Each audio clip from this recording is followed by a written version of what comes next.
নমস্কার বন্ধুরা, অ্যাস্ট্রোসেজে আপনাদের সবাইকে স্বাগত জানাই। সিংহ রাশিদের 29 মার্চ 2025 এই তারিখ থেকে শনির ঢাইয়া শুরু হতে চলেছে। হতেই পারে শনির ঢাইয়া নিয়ে আপনি অন্য অনেক ভিডিও দেখেছেন, কিন্তু তারপরেও আমি পূর্ণ বিশ্বাসের সঙ্গে বলতে পারি আজকের এই ভিডিওটি আপনাদের জীবনে অনেক বড় ভ্যালু অ্যাড করে যাবে। আমি আপনাকে সত্যতা দেখাতে চলেছি যে নেক্সট 2.5 বছরে আপনি কি ভালো বা মন্দ এফেক্ট দেখতে পাবেন, আর এই ব্যাড এফেক্টকে কি করে কম করা যায়, কি সেই মহা উপায় যেটা করলে 2.5 বছর আপনার কখন বেরিয়ে যাবে বুঝতেই পারবেন না। শনিদেব আপনার অষ্টমভাবে প্রবেশ করবে, এটা তো আপনারা সবাই জানেন। আমাদের কর্মের ফল 7.5 থেকে হোক বা ঢাইয়াতে হোক আমাদের ভুগতেই হয়। কিন্তু এরপরও সিংহ রাশি এমন একটা রাশি এই ঢাইয়ার মধ্যেও বিশেষ হতে চলেছে, যে শনিদেবের কিছু ব্যাড এফেক্ট নয়, কিছু গুড এফেক্টও পেতে চলেছে।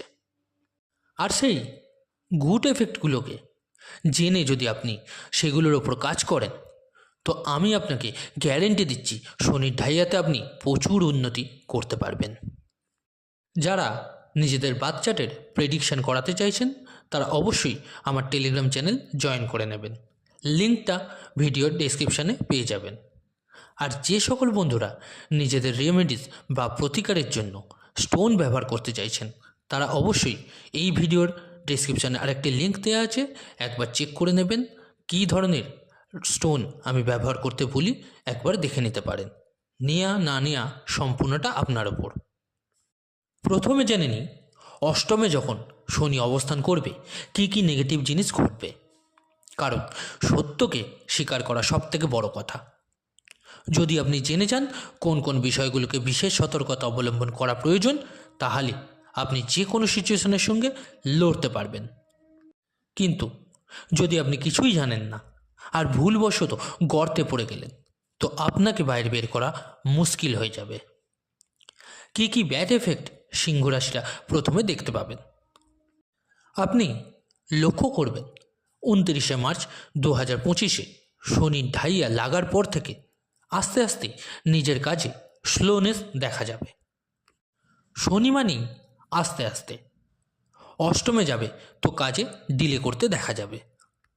আপনার বারবার লাগবে এইবার এই কাজটা হয়ে যাবে, কিন্তু কাজে কিছু না কিছু বাধা আসবে, আর বাধার জন্য আপনার মনে ছোট ছোট মানসিক অবসাদ, টেনশান এরকম স্থিতি তৈরি হবে যে কেন আমার কাজ পূর্ণ হচ্ছে না, এতদিন তো খুব ভালো চলছিল, এখন কেন হচ্ছে না। তো এই অবস্থা দেখা যাবে। এর জন্য আপনি প্রথম থেকেই প্রিপেয়ার হয়ে যান, যে এমন পরিস্থিতি নিজের জীবনে তৈরি করুন যাতে দৌড়ানো না গেলেও চলার মতন স্থিতি যেন আপনার লাইফে থাকে। কারণ অন্য গ্রহ 2025 থেকে 2026 আপনার জন্য খুব সুন্দরভাবে, খুব ভালোভাবে কাজ করতে চলেছে। শুধু শনির ঢাইয়াকে আপনাকে বুঝতে হবে, এবং তারপর এগোবেন তো এই 2.5 বছর কীভাবে বেরিয়ে যাবে বুঝতেও পারবেন না। কাজে ডিলে হচ্ছে, স্লোনেস আসছে, মানসিক অবসাদ নেওয়া যাবে না। ওভার কনফিডেন্সকে সাইডে রেখে শুধু কনফিডেন্সের সঙ্গে নিজেকে যদি এগিয়ে নিয়ে যান, তো এই অবস্থা আপনার জন্য খুব ভালো কাজ করবে। জবে হতে পারে আপনার বস বা আপনার কালিগরা লেগ পুলিং করবে, অ্যাপ্রিসিয়েশনের স্থিতিতে দুর্বলতা দেখা দেবে। তো নিজেকে এতটা অ্যাক্টিভ করে নিন যে প্রেজেন্ট করার সিচুয়েশানে যে সামনের মানুষটা বাধ্য হয়ে যায় আপনার প্রশংসা করতে, আপনাকে উচ্চ পদ দিতে। আপনি যত ডিমোটিভেট হবেন নিজের কাজের প্রতি, তত সমস্যায় পড়বেন। যখনই আপনার লাগবে এই কাজটা আমার দ্বারা হচ্ছে না, আপনি এতটাই সেই কাজের মধ্যে ডুবে যান, তো শনিদেব যেহেতু কর্মফলদাতা, ন্যায়প্রিয় গ্রহ, তাই আপনাকে ভালো রেজাল্ট দেবে। অর্থের ফ্লোয়ের স্থিতি আপনার জন্য দুর্বল হবে। আপনার সেভিংসটা ভালো মতো এখন থেকেই একত্র করে রেখে দেওয়া উচিত হবে। এই শনির ঢাইয়ায় কী করায় আমাদের? আচ্ছা, ধরুন আমাদের কাছে সেভিংস ভালোই আছে, কিন্তু কোনো ব্যক্তি আপনাকে শেয়ার মার্কেটের পরামর্শ দিল, আপনি তাতে ইনভেস্ট করে দিলেন, কোনো মানুষ আপনাকে লোভ দেখিয়ে দিল যে ওইখানে ইনভেস্ট করে দিন। এইভাবে অর্থ নিজের থেকে বেরিয়ে যায়। দেখুন, একদম কেউ ঘরে এসে তো অর্থ নিয়ে যেতে পারবে না, কিন্তু ঢাইয়া বা সাড়ে সাতিতে এমন কিছু পরিস্থিতি ক্রিয়েট করায় যে আপনার অর্থ সম্বন্ধিত জায়গাটা দুর্বল করিয়ে দেয়। যদি আপনি নিজের সেভিংসকে সামলে ধৈর্য ধরে রাখেন নিজের মধ্যে, তাহলে শনির ঢাইয়ার নেগেটিভ এফেক্ট আপনার ওপর কোনোভাবেই পড়তে পারবে না। শনির ঢাইয়া আপনাকে আকর্ষিত করাবে, লাভের দিকে যাও, রাতারাতি কোটিপতি হয়ে যান। আর আপনি বুঝে নিন শনির ঢাইয়া আপনাকে প্রলুব্ধ করে নিচে ফেলে দেওয়ার চেষ্টা করছে। এর থেকে দূরে থেকে যদি আপনি নিজের পরিশ্রমের ওপর জোর দেন এবং পরিশ্রমের দ্বারা অর্জন করা অর্থের ওপর বিশ্বাস করেন, তাহলে অনেক সুন্দরভাবে শনিদেবের ন্যায়প্রিয় যোগ আপনার প্রাপ্ত হবে। কিন্তু খেয়াল রাখতে হবে, শর্টকাট রাস্তা এই 2.5 বছরের ঢাইয়ার ডিউরেশনে একদমই নেওয়া যাবে না। আপনার সেভিংসকে ব্যালেন্স রাখার ট্রাই করবেন। আত্মীয় স্বজন ফ্যামিলির সাথে একত্রিত হয়ে থাকার চেষ্টা করবেন। এই ডিউরেশনে হতে পারে আপনি ফ্যামিলি বা আত্মীয়র থেকে সাহায্য পেলেন না, তাতে সম্পর্কে তিক্ততা আসে, আর আপনাকে সম্পর্কের মধ্যে এই তিক্ততা উৎপন্ন হতে আসতে দিতে আটকাতে হবে। আপনি নিজের সম্পর্কগুলোকে বসে আলোচনা করে যত মিটিয়ে নেওয়ার চেষ্টা করবেন, ততই সম্পর্ক আপনার ভালো থাকবে। নয়তো লোকেরা মুখ ফিরিয়ে নেওয়ার স্থিতি শনির ঢাইয়াতে অবশ্যই ক্রিয়েট করিয়ে থাকে। আপনার দাম্পত্য জীবনকে ব্যালেন্স করে রাখা আপনার জন্য আবশ্যক, নয়তো আপনার দাম্পত্য জীবনেও আন্ডারস্ট্যান্ডিং রিলেটেড ইস্যু দেখা যেতে পারে। এইগুলো হলো সেই সব সিচুয়েশান যা আপনাকে শনির ঢাইয়াতে দেখতে হবে। তো কিভাবে এই সিচুয়েশান থেকে বাঁচবেন, আর কি কি ভালো স্কোপ এই 2.5 বছরে তৈরি হচ্ছে। এই 2.5 বছরে শনিদেব অষ্টমে বিরাজমান থাকবে, আর শাস্ত্রে বলে শনি অষ্টমে হওয়া গভীর বিদ্যাকে নির্দেশ করে। এই 2.5 বছরের টাইম পিরিয়ডে আপনি যত আর্নিংয়ের থেকে লার্নিংয়ের ওপর ফোকাস থাকবেন, ততই আপনার জন্য সুবর্ণ সুযোগ বারবার ক্রিয়েট হবে।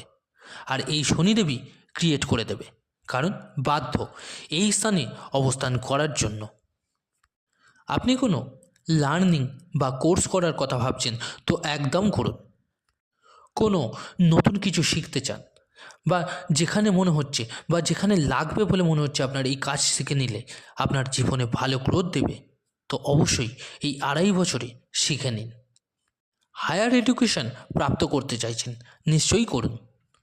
লোককে অবজার্ভ বা বোঝার স্থিতিতে যত বিলিভ করবেন, বলাতে নয় অবজার্ভ করাতে যত বিলিভ করবেন, তত আপনার কনসেপ্ট ক্লিয়ার হয়ে সামনের দিকে এক পা এগিয়ে যাবেন। অকাল্ট সায়েন্সের প্রতি যদি নিজের ইন্টারেস্ট বাড়ান, তো অনেক সুন্দর অবস্থার যোগ বানিয়ে আপনার জন্য নির্মিত করবে। এই স্থানই শনিদেবের জন্য, এরকমই এটা লার্নিং করার জন্য তৈরি স্থান।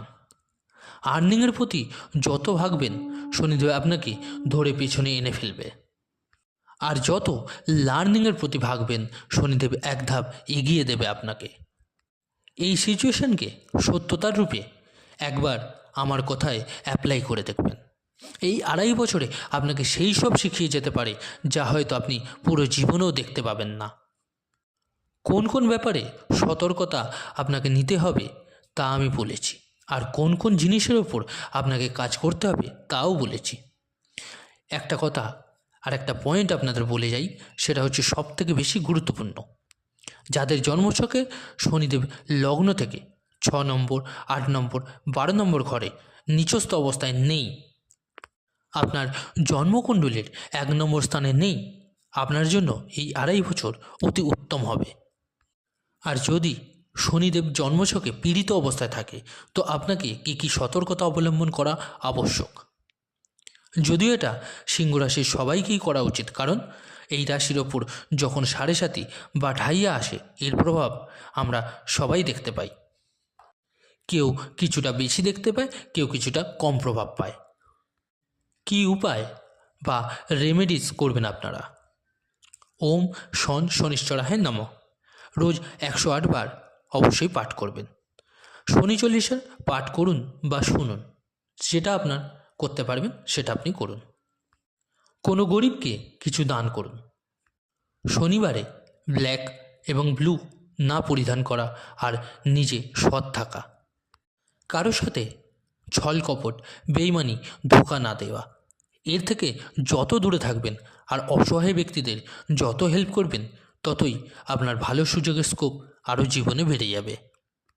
আপনার জীবন থেকে নেগেটিভিটি সরে যাবে। শনি ছাড়াও আরও 8টা গ্রহ আপনার জন্মছকে অবস্থান করছে। আর এদের প্লেসমেন্টকে যদি আপনারা 2025 এবং 2026-এ কাউন্ট করবেন, তো অনেক সুন্দর রেজাল্ট আপনাকে প্রদান করবে। সূর্যকে জল অর্পণ করুন সকালে। মঙ্গলকে মজবুত করতে হনুমান চল্লিশার পাঠ রোজ করা খুব ভালো। দেবগুরু বৃহস্পতি, যা ব্রহ্মকারক গ্রহ, তার জন্য ওম নমঃ ভগবতে বাসুদেবায় নমঃ এটা বলে চলতে ফিরতে জপ করুন। আবারও বলবো, এই 2.5 বছর কিভাবে বেরিয়ে যাবে আপনি বুঝতেও পারবেন না। বন্ধুরা, কেমন লাগলো ভিডিওটা জানাতে অবশ্যই ভুলবেন না কমেন্ট করে। আর ভালো লাগলে অবশ্যই লাইক ও শেয়ার করতে ভুলবেন না। আর যে সকল বন্ধুরা নতুন শুনছেন তারা অবশ্যই চ্যানেলটিকে সাবস্ক্রাইব করে নেবেন। ধন্যবাদ।